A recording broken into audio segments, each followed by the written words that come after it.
Hey, Anthony, how you doing, man? How you doing? Where are we? I have no idea where we are. I know we're not in New York. Wait, I think we must be in Washington, D.C. I was just elected president. Were you? Congratulations. Definitely president of maybe this show. I don't know, but we're at the Riggs, Washington, D.C., a great hotel in downtown. That was a bank, but now it's a hotel. So there's really cool things to look. There's safes, there's vaults, there's a lot of cool things. And they have a bar that I think in the next year is going to be rated best bar in the world. Well, let's take a look. I'm Anthony. Welcome to No Vacancy Live. That's my friend Glenn. You're watching the #1 show in hospitality.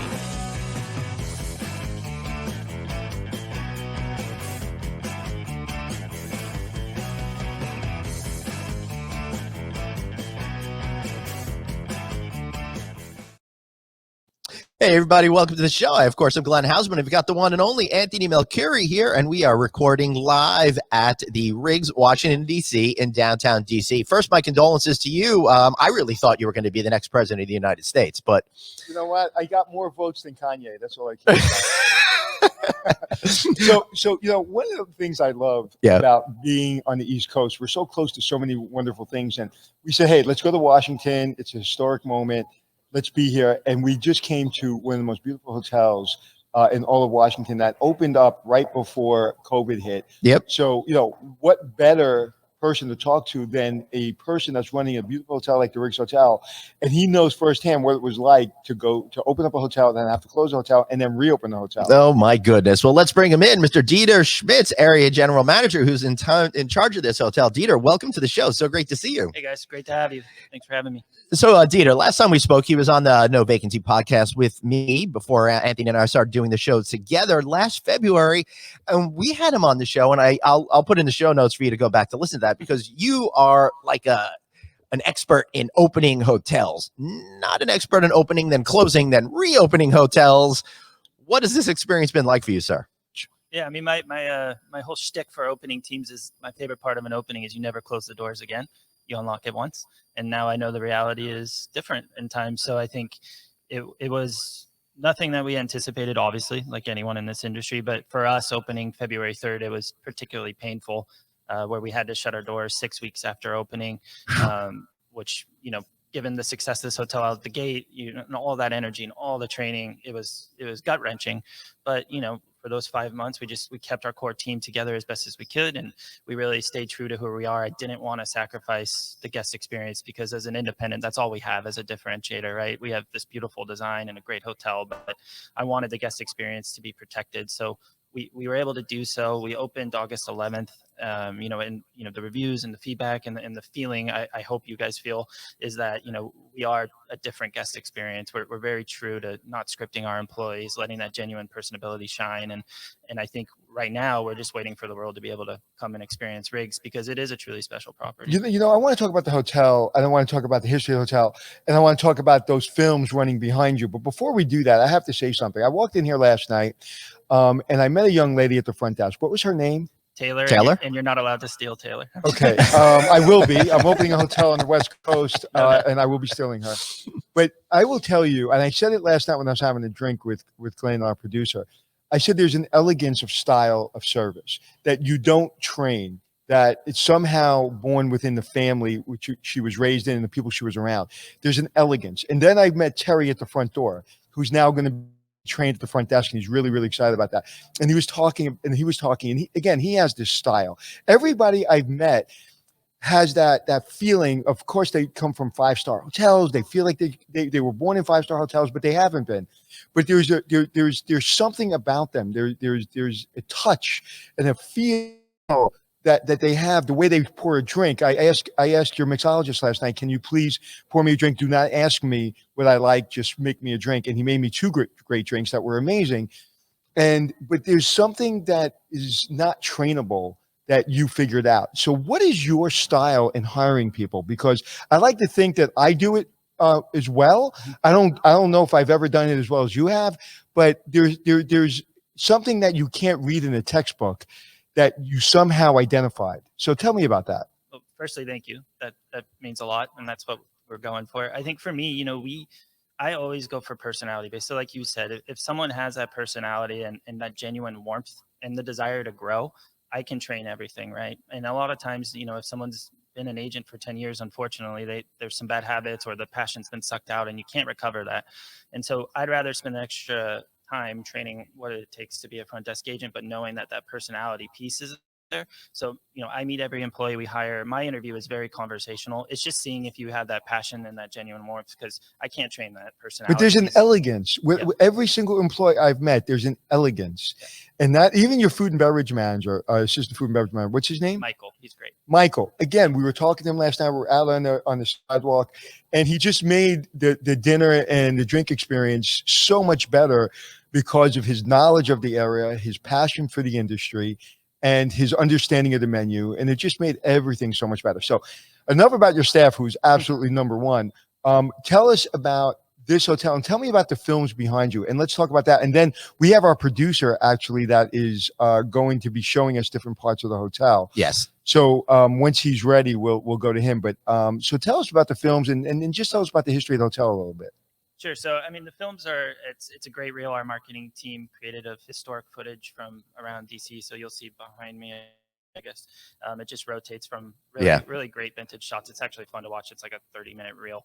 I've actually been watching it all morning. I saw FDR signing some legislation. I saw old school fire department with horses racing down the street. It was pretty cool stuff. Yeah, but the history of this building, I mean, this was Riggs National Bank. So, it opened, 1891, 25 U.S. presidents banked here, Lincoln banked here. So to be able to say, like, where you're checking in is literally where Lincoln banked, I mean, that is so killer.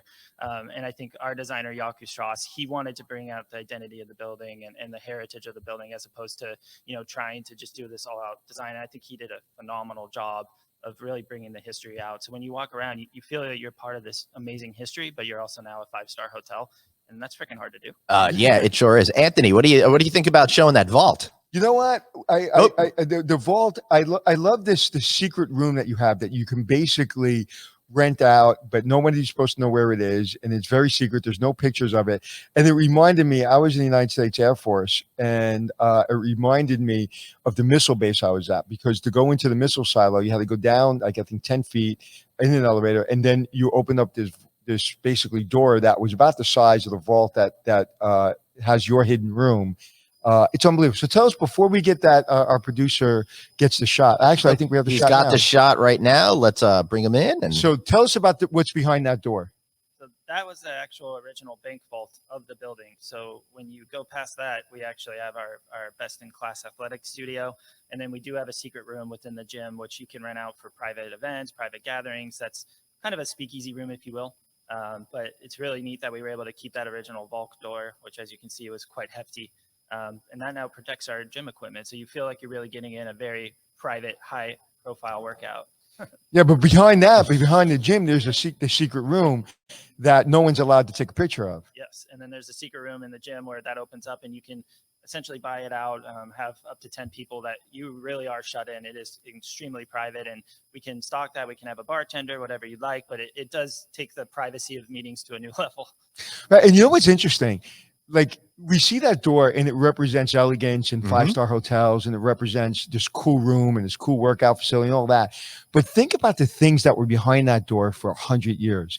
Think about the valuables. Like, there must have been things in there that, if we can talk about what was in there, it would be a part of history. It would be part of somebody's family. It would be part of somebody's, maybe Senate race or presidential race. Who knows what was in there?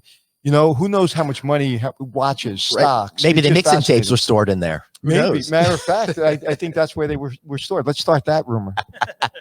Yeah, let's do that. All right, I'm going to remove that from the stream. And producer David, if you want to go to the next location, that'd be really awesome. So tell us a bit about what's going on right now. As we're doing this interview, it's 2 days after the president-elect was confirmed by the vote count. What's the energy like in this city for you? What are your expectations for transition season and the inauguration when it comes to your business? Sure. I mean, if you were here 2 days ago, we had 20,000 people out front of this hotel, and it was a pretty big celebration out in the city. And regardless of your political stance, there's renewed energy, I think. And the celebration now is going to be a pretty big pull here in the city. So I think we're very excited for that. And it's just got this great energy into DC as to what's to come and what's ahead.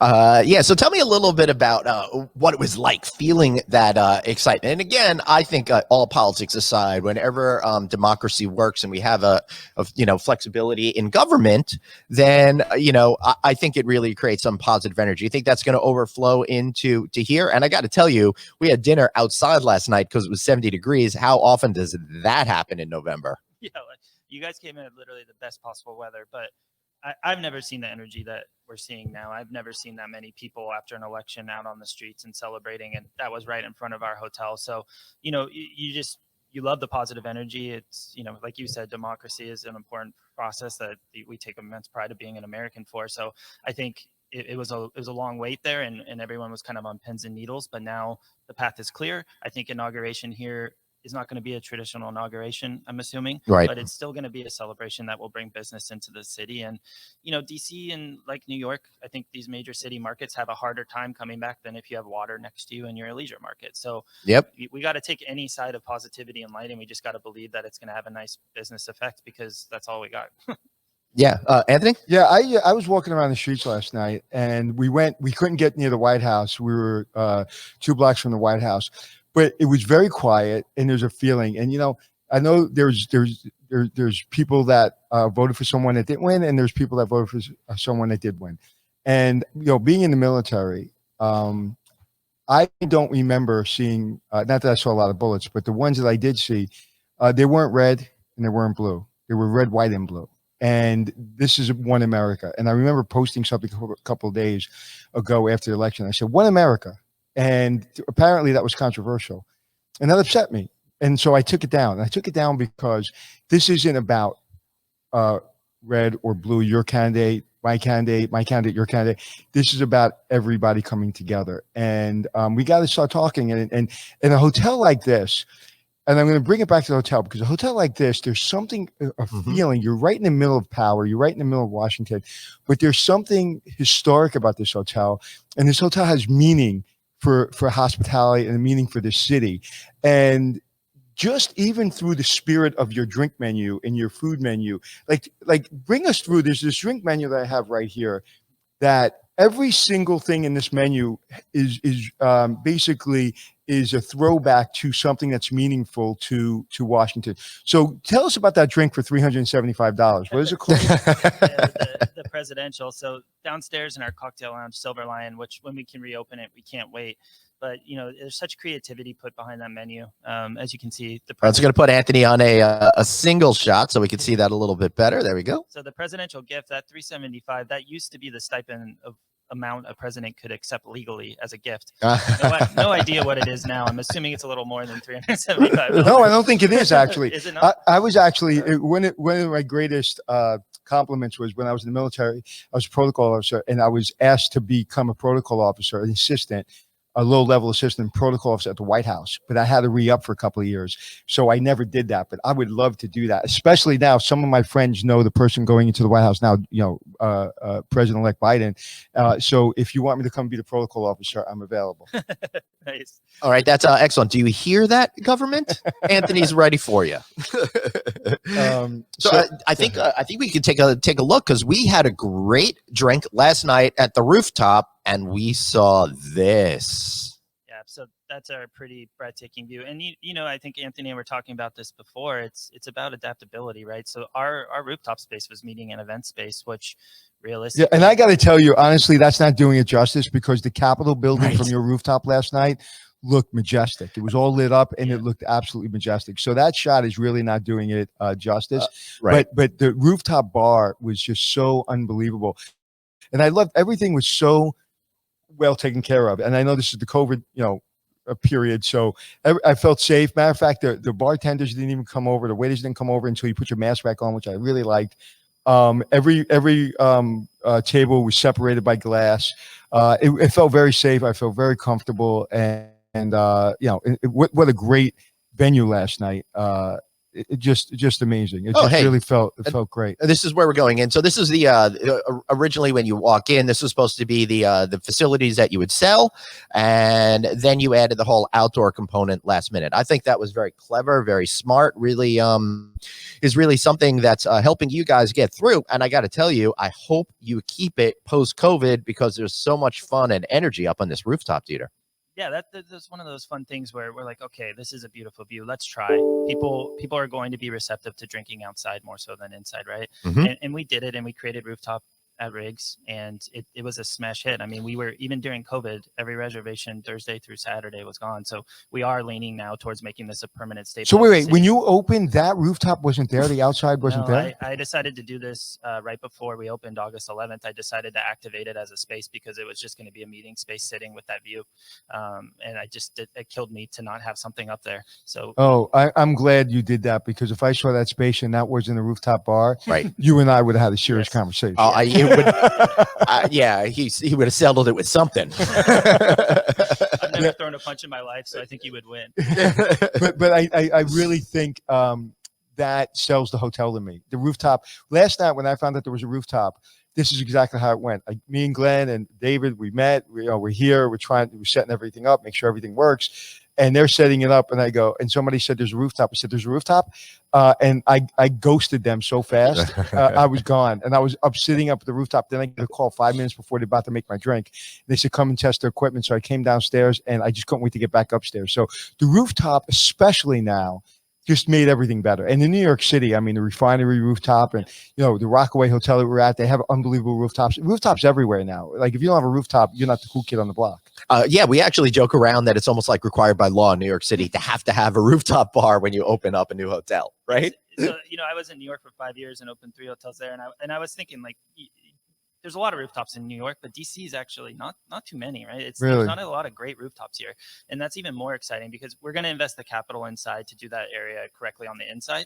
But with that view and making it a true upscale cocktail lounge up there, I think if you look at everything as an F&B offering at Riggs, then you have Silver Lion downstairs, this amazing rooftop. This is a great space.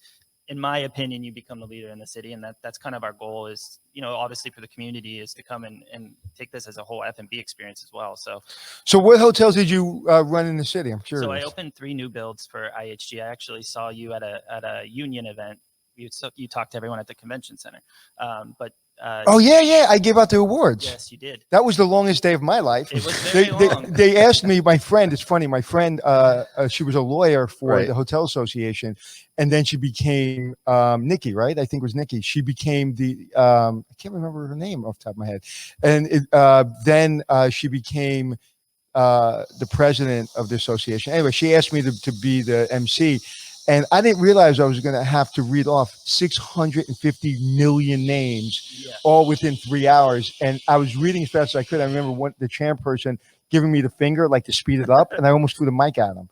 Yeah. I was like, I'm about to die here. I drank 3 bottles of water, and I literally, but it was fantastic. And and to see all of the different hotels kind of come together for their team, it was the Big Apple Awards. It was Yes. it was amazing. Yeah, I got to give you props because that was a very long day and you kept your energy up the whole entire time. And I was like, I don't envy him. There's a lot of names. Yeah, But it was fantastic. And what you didn't know was I practiced those names for a day. Because honestly, I didn't want to disrespect somebody who's going to win an award, Right. and just because I'm there and I'm trying to get through all these names, that I'm going to disparage your name by not taking the time. So we literally, I think I had 3 or 4 practice runs of saying these names. There was not one John Smith that won an award. no. No, I'm sure you got tired of being called Anthony Melchiori plenty in your life, right?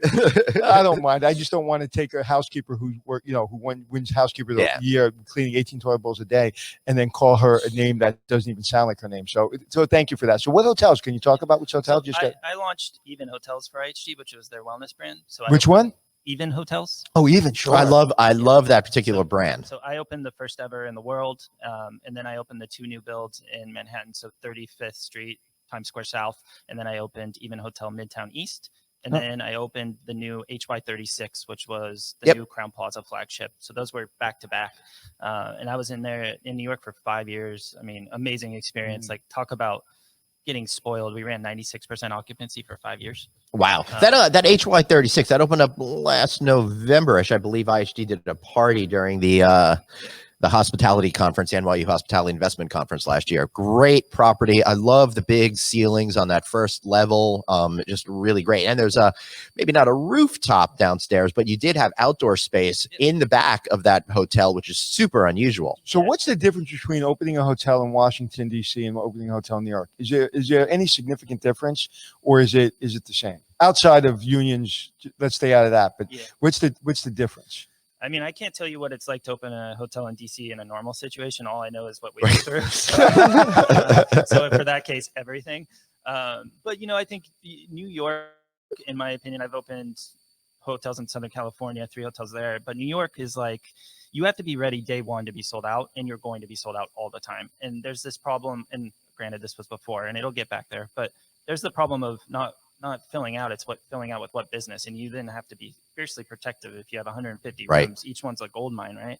So it's a different problem of you're out the gate and you're gone, and you're never going to slow down ever, which is a great problem to have.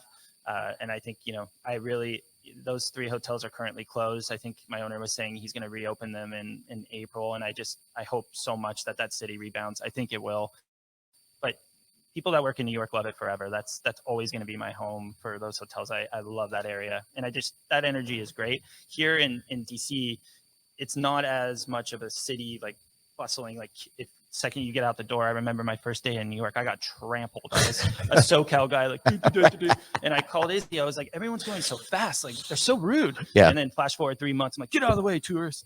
We're not rude. We're in a hurry. And sometimes we're in a hurry to go nowhere, but we're in a hurry. New York, so what is it? Hurry up and wait. That's kind of what we do. That's the military, hurry up and wait, or mandatory. And Hollywood. Yeah.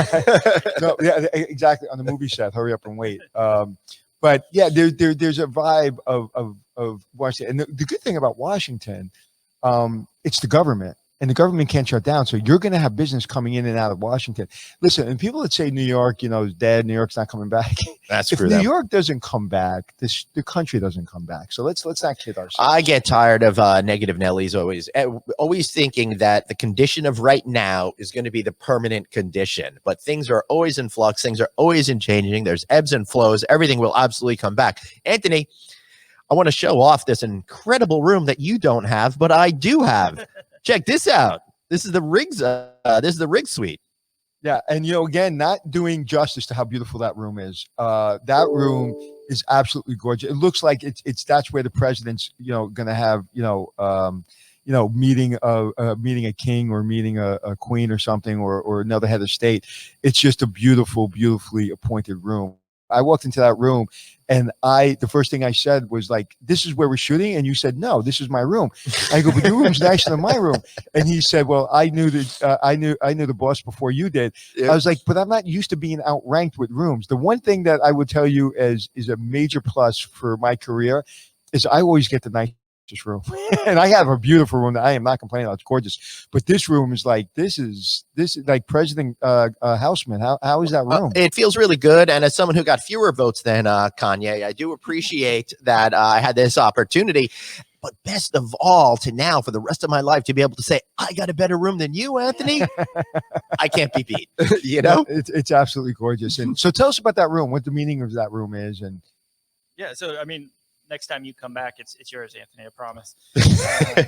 No, it's got so much unique history. Jaco Strauss is our designer, so he's just done such a stellar job in all the design of the rooms. But the Riggs suite actually connects to 2 rooms. So if you see that door there, that connects to a double, and then on the opposite side, which is your room, Glenn, that connects to a king. But we're actually renting the Riggs suite out a lot for private meetings. So people just love the space, and I love that it can be an intimate space where, you know, some people can sit over here, some people can sit on this dining room table, some people can sit at the bar. So I think now, you know, with us activating the rooftop as a permanent cocktail lounge, this is a great opportunity for smaller meetings that's intimate, and that it's just those views out those windows are stunning. And Glenn, I think you can take us off there. I think so too. I'm getting a little. I know he's moving that camera really fast.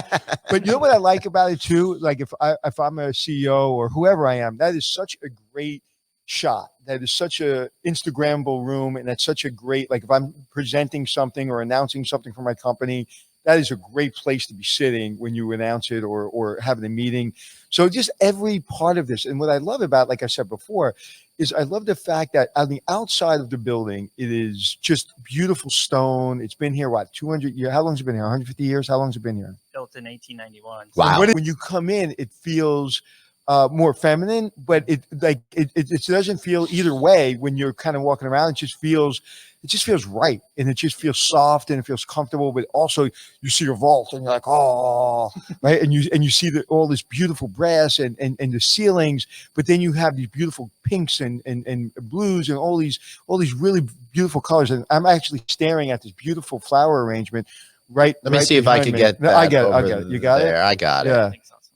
Like, look at that. Like, I just love it. I just love the feeling. And even this morning, I walk in, and I don't eat breakfast very often, but I was a little hungry, and I wanted some juice. So you guys made me a carrot. So I don't know, carrot, orange, and something else juice. It was perfect. And then I had a little thing of fruit, and it was absolutely perfect. And like, it just has everything that you need, even now during COVID, where maybe you don't have a full bar, full room service. Just everything is well thought out, and it's just amazing. And this is going to be a home for a lot of different dignitaries, celebrities, families. And I can't imagine. I took a guess last night of how much it costs to renovate this hotel, and your staff is great because, like that vault, they're shut tight. Yeah. But I guessed about 100 million, and they said they couldn't confirm or deny. But if you did this for less than 100 million, man, you guys did a good job. Yes, I can't confirm it or not either, but thank you. But, you know, it's like if you're up at the Rig Suite, like that was the old boardroom for this bank. So it's like there was conversations about Lincoln's bank account in that room, and it's just so cool to me, like all the history. And then, you know, these First Lady suites, I love what Yaku did because Right. they're all about First Ladies that I had never heard of. They're not your well-known First Lady. So he really went back into history, researched for First Ladies, their passions, designed the rooms about them. They're each named after them. And it's just so cool. There's so much history there.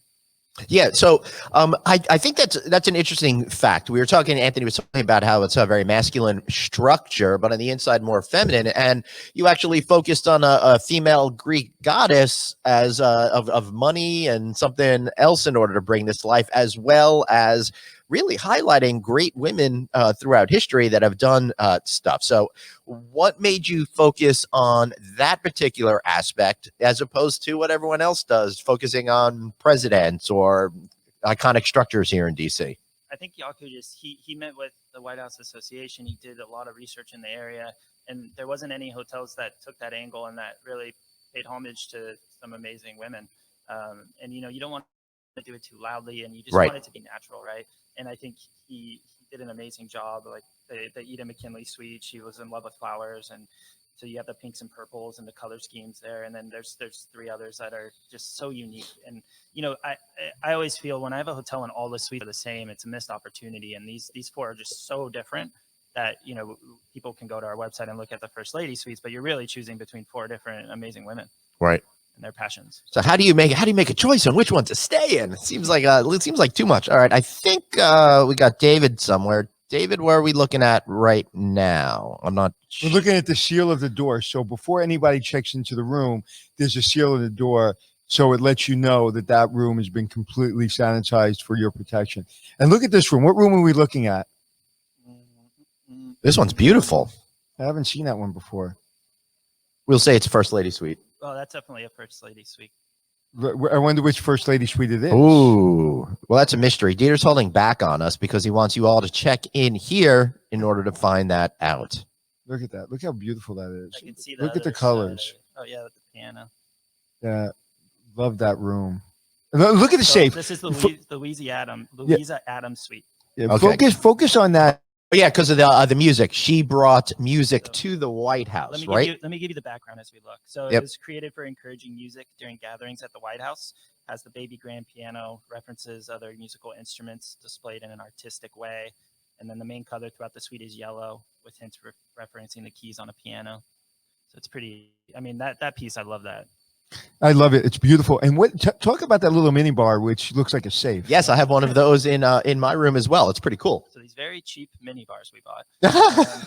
Well, at first I thought there were safes that were here in the building, and then I realized that those are replicas, right? Yeah, so this is. I mean, the mini bars are obviously designed after a bank vault, but Right. I love that piece. That's my favorite piece, I think, in the whole hotel. And every guest room has this. It's not just the suites. But what was great about it is until I opened it, I couldn't tell if it was a real vault. That's how that no, I really couldn't tell. I really thought maybe that you guys just fixed them up, but then I opened up and I saw all the mechanics of Right. it were not real.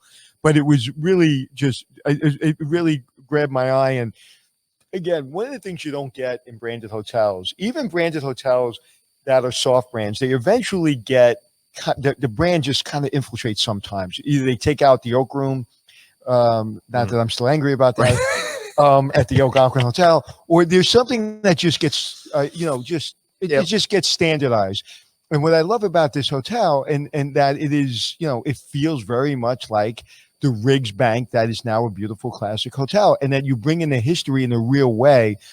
And it's just absolutely what we need today. We need, and I think honestly, after what happens in the next year, the 24 to 36, 48 months, I really think you're going to see a lot more soft brands and even less, not only soft brands, but hotels like you that are standing on their own. I know we're building a hotel out in Long Beach, and it's going to be standing on its own. Hopefully, that there's no brand association, and I think that you can do it. And this is a real point of that. I mean, before you opened, before the pandemic, you guys were doing well. The bar was doing well. Talk about that. To your point, I think there's a lot of hope for independent hotels that have the personality and the service component. I believe in it. It works. And I think when we opened this lounge area next to you guys, this was filled every day at 5 o'clock. Silver Lion downstairs, we were booked for reservations. Wow. For all 4 weeks, we were full at reservations. I didn't even have upstairs activated like we talked about. And we just started running. And, I think I'm well aware coming from IHG that, it's very hard to replace points in loyalty programs. And how do you do it? Like, people are not going to risk those points if they don't feel it's a guest experience worth it, right? So I think, I've done both sides, and I really firmly believe in the independent piece. And I think, people are really hungry for that, where they feel like, I haven't ever experienced this before. This F&B is, I think sometimes in the US we get stuck with thinking like F&B within a hotel is going to be kind of cookie cutter and non-inspired. So if you can really make these standalones, and it was great for me to see out the gate, because I immediately got that belief back. It had been so long since I was independent, since I opened Shore Hotel in Santa Monica. But it's a lot more of a challenge because you don't have those huge channels and the big brands behind you, but it's a fun one. And it's about advertising, it's about marketing, it's about PR, and it's about word of mouth. Those three things went way before soft brands, way before brands. Word of mouth marketing, PR. Word of mouth marketing, PR. And people forget about that. And one of the things I talk about ad nauseum is you can have great ownership with a lot of money and with a great vision. You can have a great location, but if you don't have a great leader, you don't have a great manager, if you don't have a person with your experience in the role, okay, that's a problem, because you break everything. You fix everything and you make everything better, or you break everything. That person at the front desk that you decide to hire, you and your team decide to hire, the person at the front door, the food, the way you go around with the menu, those are the things that we remember. We don't remember what it took to put the windows in, or fix, or clean up the brick, or to pick out the chairs, or to deal with the designer, or to deal with the financing. We don't know all the stuff that you went through. I don't know, and I don't care. What I care about, last night when I had a drink, when I asked that mixologist, I'm going to trust what I feel. I'm going to trust the front desk agent and the bellman and the person that parked my car. I'm going to trust that feeling that I got, that these people are experts, with a $20 or a $15 drink. And I'm going to say, you make me whatever you want. And when I get it, it better, in my mind, I'm like, this better be perfect, because this is a test. And it was perfect. And I asked them to make me another drink, and it was perfect again. And another. And I wish I did. But that is what you can't, that people forget. Like, those are the moments. I don't care about what it took to run this hotel, open this hotel. What I care about is when I ask you to make me a drink, that I don't care what you put in, it better be perfect. And that's why you hire someone with your experience. You just feel your experience throughout this building. I appreciate that. I mean, it's the people, and like you said, like the Taylors and the Michaels that you met last night. I think you then know, once you've done this long enough, that you know how fiercely protective you need to be on these talents, because they're great. And, people that really believe and trust in you, it goes a really long way. And I mean, I think to markets like Long Beach too, like, there's so much potential for the markets that have not probably been the go-to place that they can become that now, right? Like everyone used to just, oh, it's only Santa Monica, or oh, it's only Del Mar in Southern California. But no, why? There can be all these great destinations now, which I think travelers are going to be really receptive to try new places, which is exciting. Yeah, that is exciting. But you've got this place, you've got to sell these rooms. How are you planning to go forward to do it, to kind of get your name to the top? I know you said on TripAdvisor you're moving rapidly up the charts as well. That must be a good thing to start with. Yeah, we started 150 dead last. We're up to number 3, so we're 2 behind.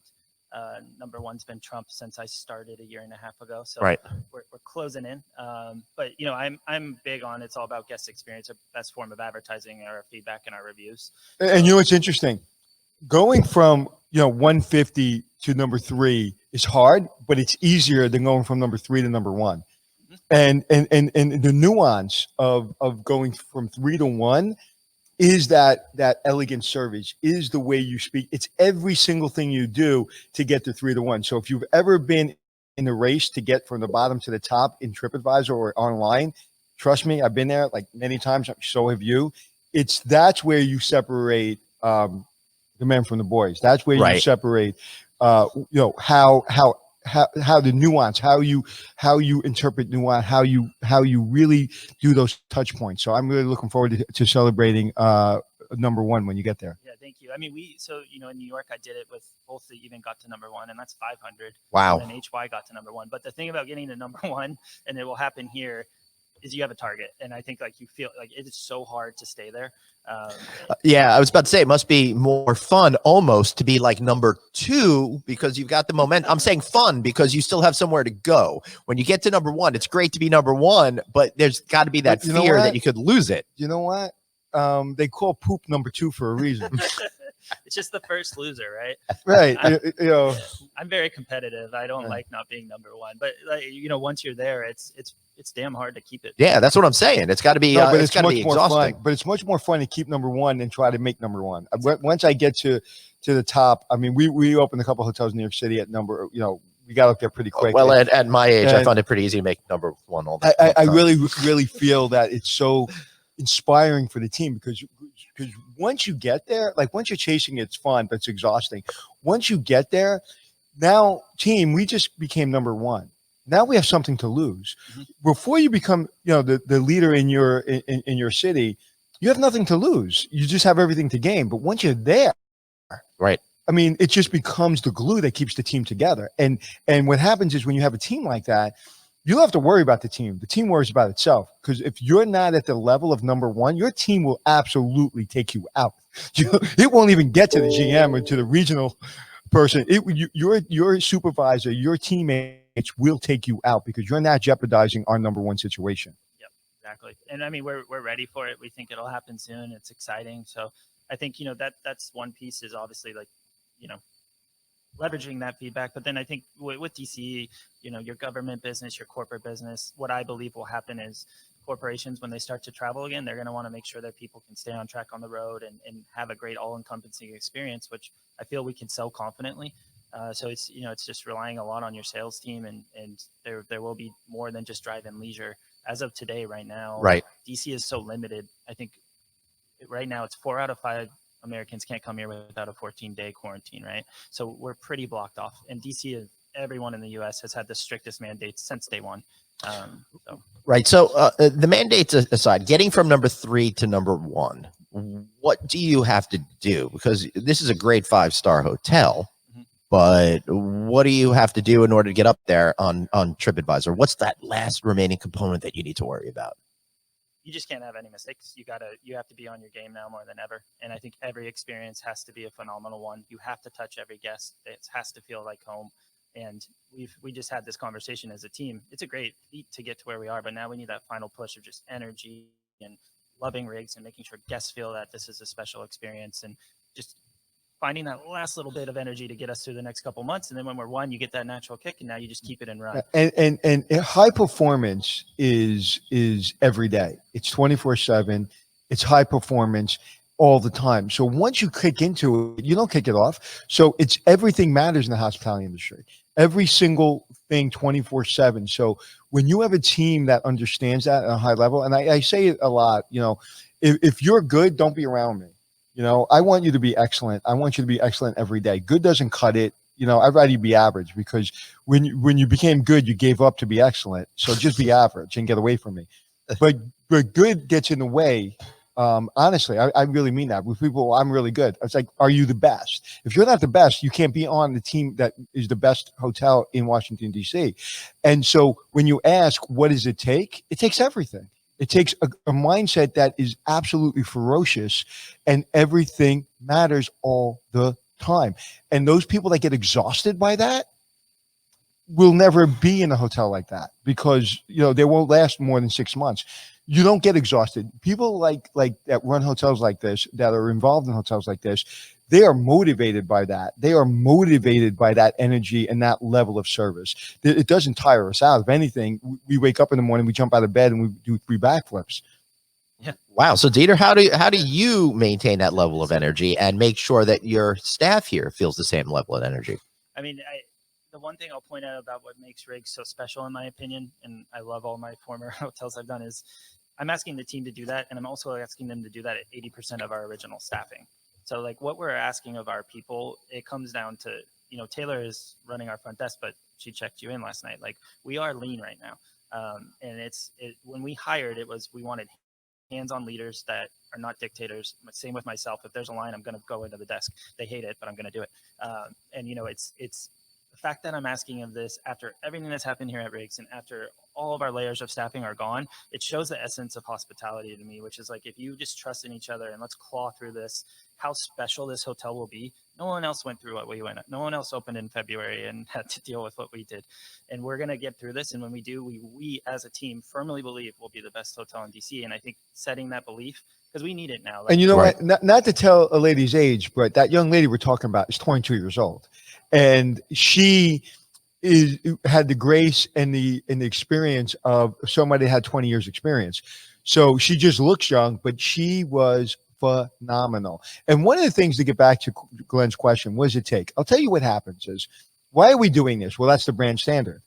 When you hear that, it's like in the military. Right. You love the military, but you're doing it because the person above you and the person above him told us we have to do it.